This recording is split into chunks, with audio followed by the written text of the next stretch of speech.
habíamos terminado las anemias ferropénicas. Vamos a ver las enfermedades, las anemias por enfermedades inflamatorias crónicas. Este tipo de anemias son secundarias a una complicación del proceso ya sea inflamatorio o infeccioso, agudo o crónico, o a un proceso neoplástico. También se asocia a daño tisular extenso, como grandes quemados, fracturas múltiples. ¿Y por qué? Por esta razón. Porque estos procesos van acompañados de grandes cantidades de interleuquinas y de otras citocinas, como el factor de necrosis tumoral. Tenemos otras, como vamos a ver más adelante, que son los interferones, que se producen precisamente a raíz de estos procesos inflamatorios. Entonces, habíamos visto que todas estas interleuquinas, si bien son las que van a permitir el desarrollo de la diferenciación y maduración de las líneas celulares, en exceso las van a bloquear. Y por lo tanto, la patología va a aparecer 1 a 2 meses después de haberse iniciado la causa base, a diferencia de lo que es el proceso agudo, por ejemplo, que no tiene mucha alteración a nivel de los índices hematimétricos. Por ejemplo, en el caso de una hemorragia o de una hemólisis, el proceso es agudo. No le da tiempo al organismo a producir grandes cantidades de citocinas, por lo tanto, sus índices hematimétricos no se alteran mucho en los procesos agudos, pero en los procesos crónicos sí. Entonces, vamos a ver que en los procesos agudos el proceso inflamatorio va a bloquear por todo lado, pero no va a haber mucha alteración laboratorial. Y aquí están las citocinas. Entonces, acá tenemos al proceso inflamatorio, acá tenemos al factor de necrosis tumoral, a los interferones, a las interleuquinas, que van a repercutir a nivel sistémico, principalmente riñón, hígado. En riñón, disminuyendo la producción de eritropoyetina, por lo tanto no hay estimulación a nivel medular, mis eritrocitos van a acortar su vida media. En el caso del hígado, va a afectar la producción de hepcidina. La hepcidina, no se olviden que es la llave que abre la puerta, tanto de la absorción como de la liberación de los depósitos de hierro. Por lo tanto, va a repercutir en la destrucción, es decir, va a haber un aumento de la fagocitosis herédica, con lo que van a asociarse, obviamente, a una anemia. Entonces hay una disminución de la vida media de los hematíes, hay una insuficiencia medular como respuesta a una disminuida eritropoyetina, porque existe una disminución en los niveles de eritropoyetina. Esto principalmente en pacientes nefróticos. Va a haber una falta de accesibilidad del hierro medular. ¿Por qué? Porque ese hierro va a estar pegado a la transferrina no va a liberar el hierro hacia la médula. ¿Por qué? Porque va a haber un aumento de los niveles de hepcidina que van a disminuir la absorción y van a disminuir la liberación de los depósitos. Por lo tanto, va a disminuir el hierro circulante. Al haber un hierro circulante disminuido, la transferrina, que es el transportador, se va a agarrar del hierro y no lo va a poder liberar. Entonces va a haber una disminución en la concentración de hierro medular. Entonces, de inicio, les había dicho, en los procesos agudos, la anemia es normocítica, normocrómica en el proceso agudo, y en el proceso crónico ya es una microcitosis. Además, en el proceso agudo, el ancho de distribución eritrocitaria es normal, porque no le da tiempo al organismo, en este caso a la médula, a generar mayor cantidad de respuesta frente a esa situación. Por lo tanto, los reticulocitos van a estar normales o ligeramente bajos. Lo que va a confirmar nuestro proceso agudo. Dime. ¿Hay alguna pregunta?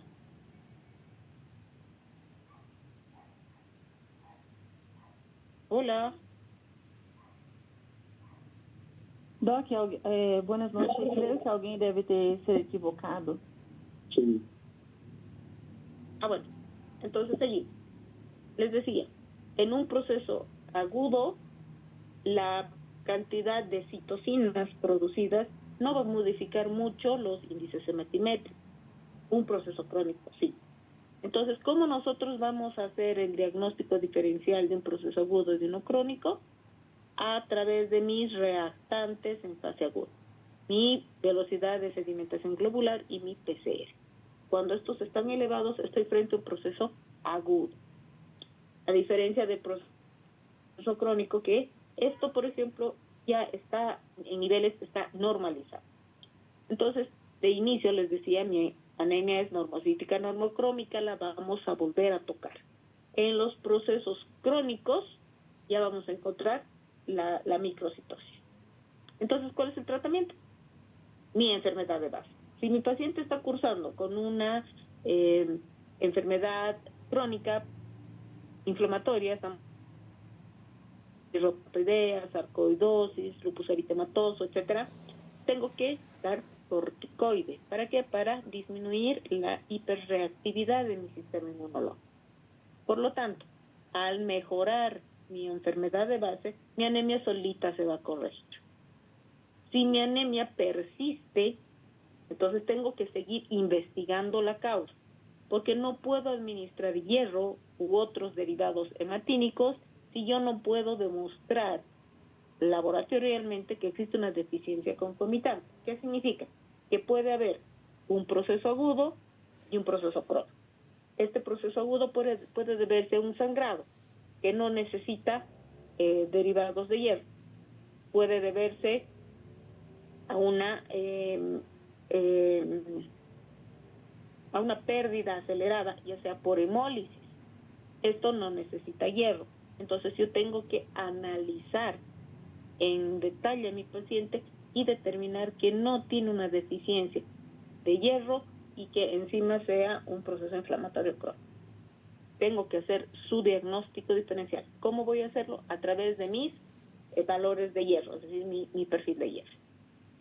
Transfusión rara vez, salvo, como les decía, si es un paciente que está con una hemorragia profusa, ahí sí le pueden transfundir. Pero si su paciente no necesita, solamente con resolver la enfermedad de base se soluciona el problema. Y hay que valorar en forma individual si el paciente va a necesitar o no la administración de eritropoyetina. Entonces, a tener en cuenta esa situación. Como vemos, las anemias por enfermedades inflamatorias crónicas son fáciles de resolver. Aquí tenemos un caso clínico, es un paciente masculino de 55 años, portador de una insuficiencia renal crónica secundaria, una nefropatía diabética en estadio 4, tiene antecedentes de hipertensión arterial, diabetes mellitus, dislipidemia, hiperuricemia, crisis gotosas ocasionales, insuficiencia cardíaca grado 2, además recibe tratamiento con furosemida, clortalidona, propranolol, telmisartán, imodipina, sitaglipina, torvastatina y alopurina. Es una farmacia que camina. A la exploración física presenta una presión arterial de 145/70, frecuencia cardíaca de 60, afebril, peso 85, tallo no cc. Un índice de masa corporal elevado de 33.2 kilogramos por cuadrado. En cabeza de cuello, sin datos de ingurgitación, carótidas rítmicas y simétricas, en tórax auscultación pulmonar, como mullo vesicular conservado, crépitos inspiratorios en ambas bases pulmonares. A la auscultación cardiológica, rítmico, con soplo sistólico, grado 3/4, en poco a otro. En abdomen, no hay alteraciones, es normal, miembros inferiores, pulsos pedios presentes, pero débiles, edema perimalleolar. Típico de un paciente con anemia. El hemograma reporta hemoglobina de 9.1, hematocrito 28, volumen corpuscular medio 79, hemoglobina corpuscular media 30 y plaquetas 241. Tenemos leucocitos 4.700, 42% neutrófilos, 43 linfocitos, 7 monocitos, 3 eosinófilos y 0 basófilos. Con esto, ¿qué le va a hacer al paciente? Tem uma anemia levemente microcítica por la insuficiência renal crônica, que por la disminuição probablemente por la disminución de la eritropoyetina por cuenta de la insuficiencia renal crónica. De acuerdo. Estamos muy de acuerdo. Entonces, es un paciente que tiene, primero, una anemia microcítica hipoclórica. Este paciente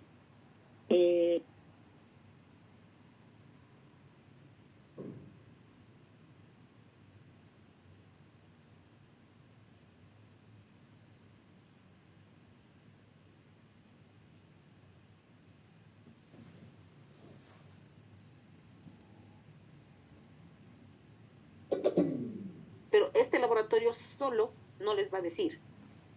Obviamente les va a orientar su caso clínico. Tiene una insuficiencia renal, obvio. Pacientes con insuficiencia renal no tienen producción de eritropoyetina o su eritropoyetina es muy baja. ¿De acuerdo? Este paciente tiene una crisis gotosa constante, ocasionales, pero es por su patología de base. Es hipertenso, es diabético, toma una infinidad de medicamentos que pueden ocasionarle una gastritis, proceso inflamatorio. Luego, a la exploración física tenemos un paciente obeso, que está con 160 de talla y 85 de peso. Luego tenemos el soplo y finalmente tenemos en los miembros inferiores. Entonces, también encaja dentro del proceso inflamatorio. ¿Cómo hago mi diagnóstico diferencial?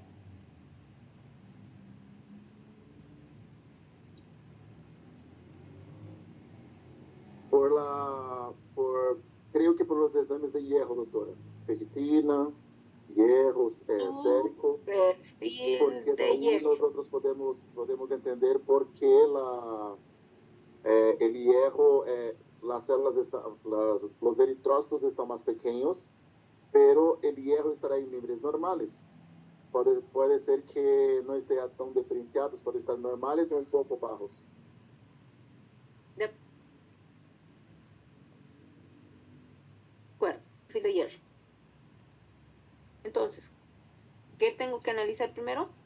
Mi perfil de hierro. ¿Cómo está mi perfil de hierro ahí? Ya les he dicho, tienen que ir memorizando. En su examen les voy a poner los valores de referencia. Pero, ¿cómo está ahí?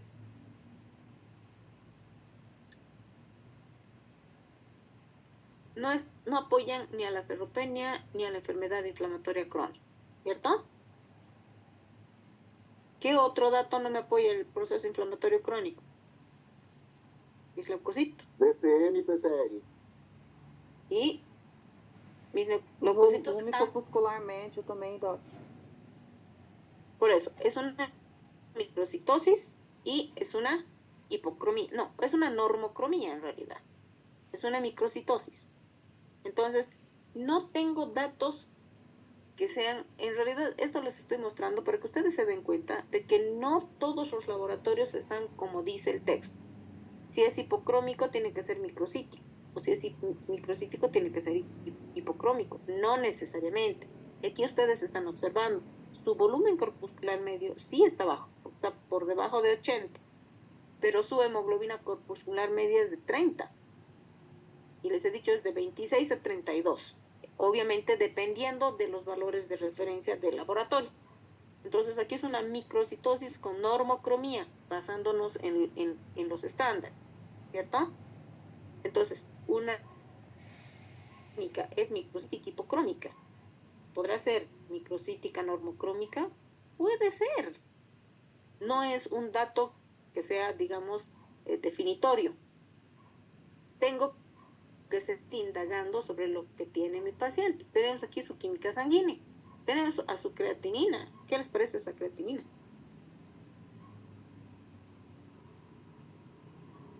Está alta, doctora. Deberíamos también verificar Está la entrando en taxa falla de renal. entrada glomerular. Por eso está entrando en una disfunción renal. Por lo tanto, otro dato más que nos orienta que este paciente tiene una eritropoyetina disminuida. Su ácido úrico está de ácido úrico 7, también está alto. está alto. Proceso inflamatorio. Luego tenemos aquí su colesterol, sus triglicéridos están elevados. Pero su perfil de hierro no me dice nada. no me apunta ni una ni a otra. Entonces, tengo que deducir qué es lo que tiene mi paciente con relación a sus laboratorios. Entonces, yo tengo que decir que mi paciente probablemente tenga una anemia por enfermedad inflamatoria versus una ferropenia. Puede estar asociado, les había dicho en el anterior, puede estar asociado dos tipos de anemia. Puede ser por deficiencia de eritropoyetina, podría ser por una deficiencia concomitante de hierro. Entonces tengo que analizar mi caso clínico y tengo que llegar a una conclusión. Lo que más apunta es inflamatorio crónico por su falla renal. Además está con su crisis gotosa. Pese a que si ustedes se fijan, sus leucocitos no están alterados, pero más tiende a ser un proceso inflamatorio crónico por su falla renal o por su infuria renal. Seguimos. Tenemos la anemia sideroblástica. La anemia sideroblástica es una mutación genética que se va a caracterizar por una sobrecarga de hierro intramitocondrial en el eritroblasto, en el que se va a caracterizar por la falta de incorporación del hierro al hemo. Por lo tanto, va a desarrollar una hemoglobinopatía. Habíamos visto que la mitocondria genera una serie de reacciones químicas y una de ellas es la asociación de dos moléculas de glicina con dos moléculas de coenzima A través de una enzima que se llama la sintetasa y va a formar mi ácido gamma aminolevulánico. Ese gamma aminolevulánico va a salir de la mitocondria para seguir una serie de reacciones químicas a través de diferentes enzimas para formar la protoporfirina. La protoporfirina es la que se va a unir al hierro a través de una enzima que se llama ferroquelatasa. Eso es lo normal. Entonces, ¿cuál es nuestro problema aquí? Que no existe la ala-sintetasa.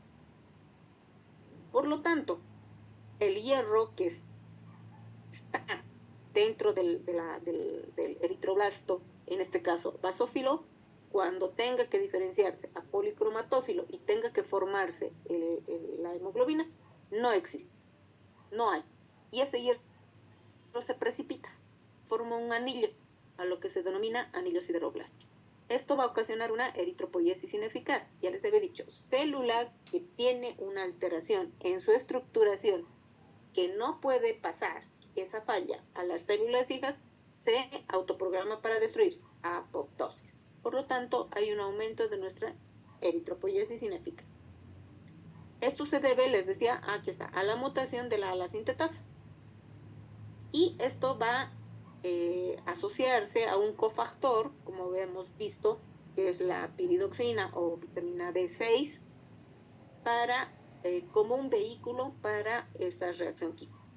Por lo tanto, va a aumentar la protoporfirina libre eritrocitaria. ¿Por qué? Porque no se va a formar el grupo E. Entonces, aquí tengo mi mitocondria, aquí tengo a mi glicina con mi succinilcoenzima A, que se va a unir a través de esta enzima que se llama ala-sintetasa con la coparticipación de la piridoxina, que no se ve aquí, van a formar el ácido gamma aminolevulánico, que va a sufrir una serie de reacciones químicas a través de diferentes enzimas que me van a originar porfirias en caso de una ausencia, les había dicho, hasta formar el protoporfirinógeno 9, que va a reingresar a la mitocondria y formar la protoporfirina. Esta protoporfirina se va a unir al grupo hemo a través de, se va a unir al hierro ferroso a través de la ferroquelatasa para formar el grupo hemo. Eso es lo fisiológico. Entonces, ¿qué pasa? Al no haber la ala-sintetasa y no haber la piridoxina, no hay esto. No se forma el ácido gamma-aminolevulánico, el protoporfirinógeno se queda en citoplasma y no ingresa a la mitocondria. Y al no ingresar a la mitocondria, no se puede unir al hierro para formar el grupo E. Por lo tanto, ¿qué le pasa al hierro?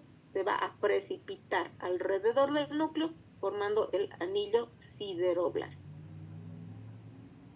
Entonces, ¿qué va a suceder? Va a haber una inhibición de la captación de hierro en el eritroblasto, va a haber una sobrecarga tisular porque no la va a poder metabolizar, o sea, no va a metabolizar el hierro, se va a formar el anillo sideroblástico, va a haber una eritropoiesis ineficaz, va a aumentar la absorción de hierro intestinal al haber una eritropoiesis ineficaz, y esto va a condicionar a la aparición de una hemocromatosis eritropoyética. ¿Cómo se va a presentar? De tres grandes formas. De forma hereditaria, que está ligada al cromosoma X, una esporádica, o un síndrome de Pearson, que es la forma más leve de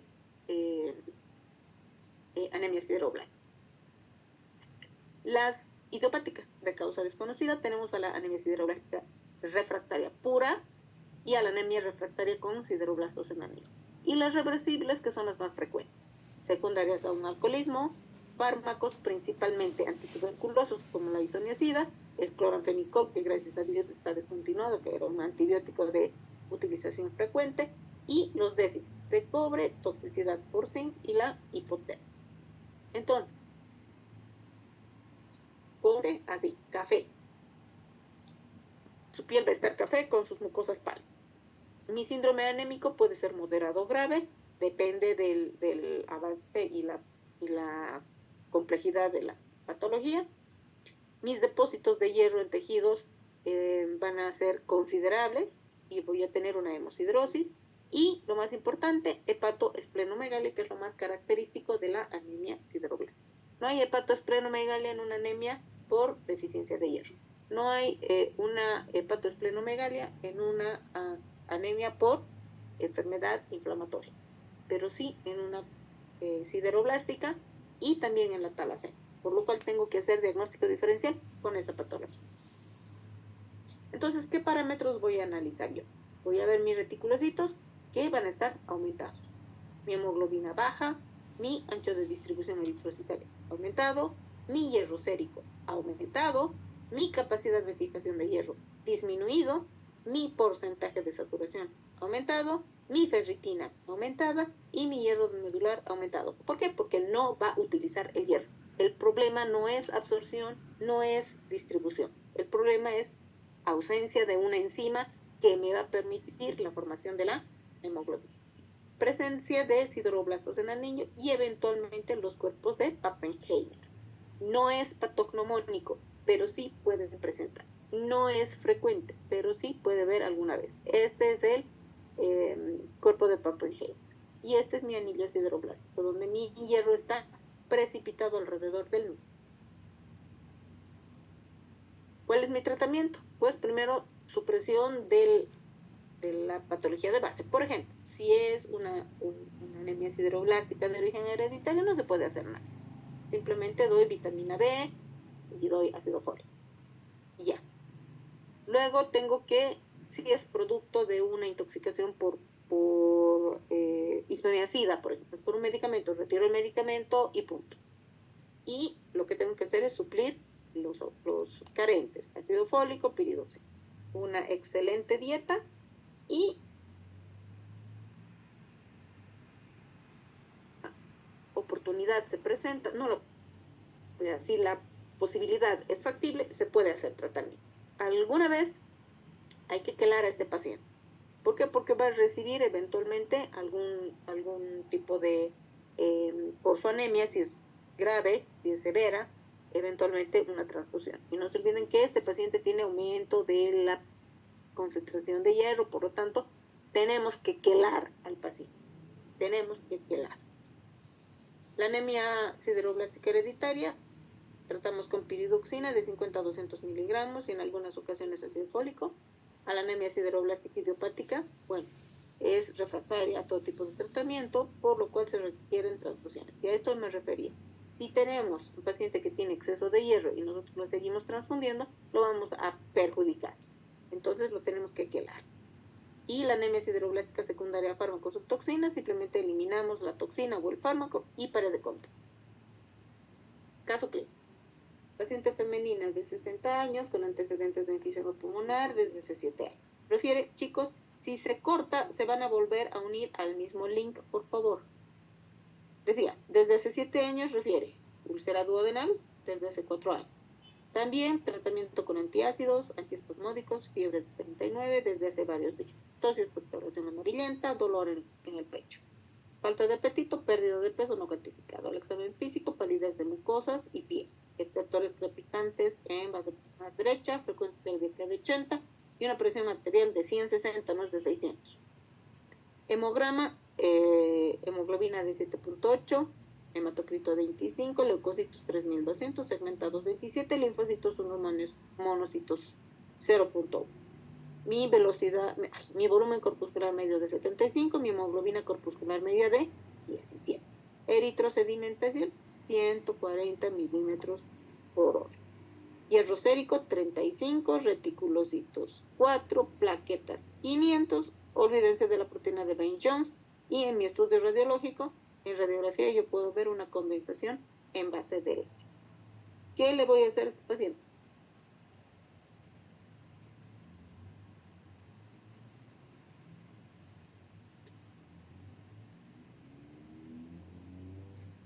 ¿Qué le hago a este paciente?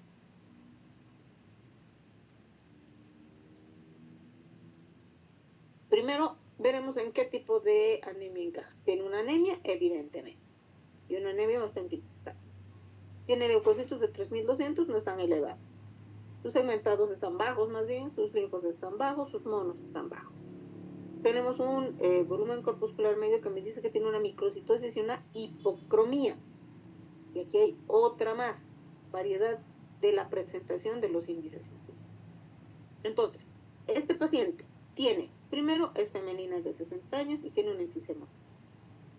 Luego, ha estado tratándose con antiácidos, antiespasmódicos, además de que tiene fiebre. Entonces, ¿qué me indicaría la fiebre? Proceso inflamatorio en algún lugar. Pero, sin embargo, sus leucocitos están bajos. Por eso, a veces, el laboratorio no corresponde con el caso clínico. Por eso, ustedes tienen muchas veces que deducir lo que tiene su paciente. Entonces, su paciente podría encajar en en la patología que corresponde a un proceso inflamatorio. Además de que está con tos y expectoración. Luego, hay falta de apetito. El examen clínico está pálido y tiene estertores. Otro punto más que me apoya a un proceso inflamatorio. Entonces, no puedo hacer diagnóstico de una ferropenia, que también podría encajar. ¿Por qué? Porque ese paciente está perdiendo el apetito y ha perdido peso. Entonces, esa podría ser una causante de una ferropenia. Luego, tenemos la eritrosedimentación. ¿Qué les he dicho de la eritrosedimentación? Está extremadamente alto. Entonces, ¿qué es eso? Es un problema agudo. Agudo, sí. Inflamatorio. Otro punto más que apoya a mi proceso inflamatorio. Entonces, tengo que ver mi hierro sérico. ¿Está? Normal. Mis reticulocitos están dentro de parámetros. Pese a que es un proceso agudo, mis reticulocitos están normales. Mis plaquetas están un poquito elevadas. Nos vamos a olvidar de la proteína de Bain-Jones y tenemos la radiografía de tórax, que dice que hay una condensación. Otro punto más que me apoya a mi proceso inflamatorio. Entonces, ¿qué necesito en este paciente para hacer mi diagnóstico diferencial? Hierro. ¿Qué es su hierro? Ah, está aquí. Ah, es verdad. ¿Qué necesito?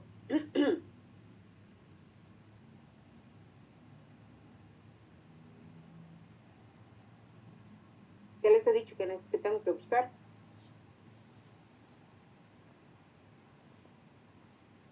Uma biópsia da medula óssea? No, tu frotis de sangre periférica.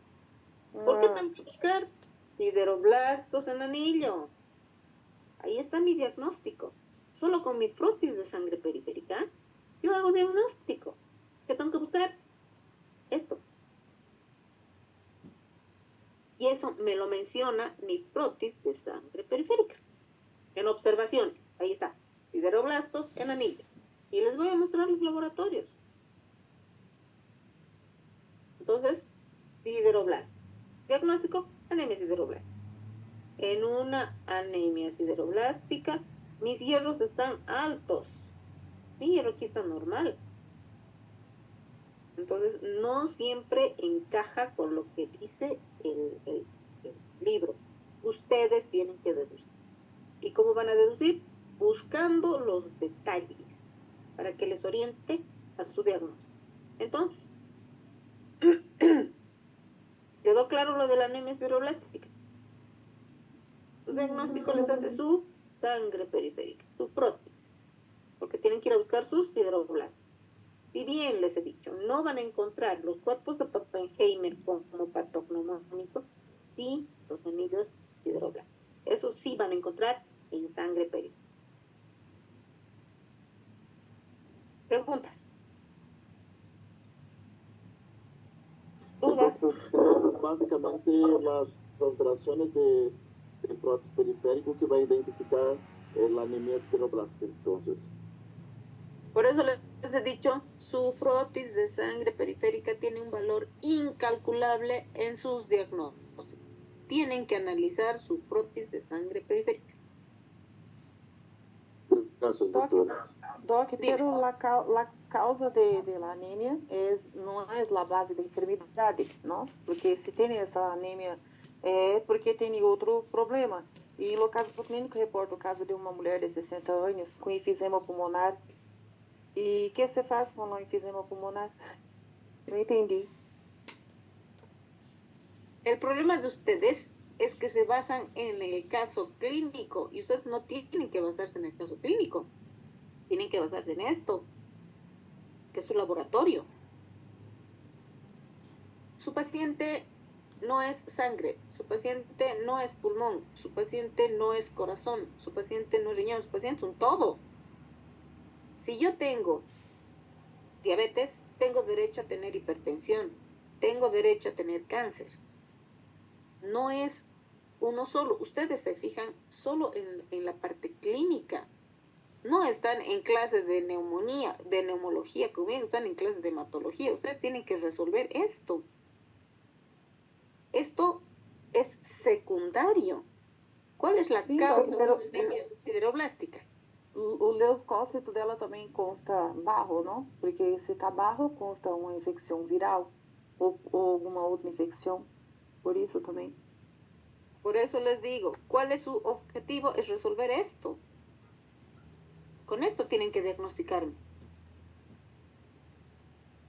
Su proceso inflamatorio cursa con microcitosis y con hipocromía. Pero aquí no les dice que es una infección. Porque una infección significa leucocitosis, no leucopenia. Les da sus segmentados elevados, neutrofilia, no neutropenia. Sus linfocitos 1% es linfopenia y en un proceso es linfocitosis. Por eso les digo, no, el laboratorio no siempre concuerda con lo que ustedes están pensando. Por eso ustedes tienen que deducir las cosas. Yo les pongo estos casos clínicos porque estos casos clínicos son muy raros y nosotros tenemos que enseñar a pensar en base a estas cosas que son raras. Porque es sencillo decir, este paciente tiene el hierro alto, entonces es anemia sideroblástica. Pero no todos vienen con esas características. A eso me voy. Ahorita se va a cortar, se van a volver a unir al mismo link. Entonces, respondiendo tu pregunta, su enfisema pulmonar es secundario. La base de tu anemia es su defecto genético. En este caso, su alteración en su enzima, que en este caso es la alasintetasa. Ella no tiene esa enzima, por lo tanto no procesa el hierro. Su enfisema es totalmente secundario en este caso, porque puede estar con un proceso crónico, con un proceso inflamatorio infeccioso, pero no te compete a ti resolver eso, sino descubrir la razón de su anemia. Ok, Doc, gracias.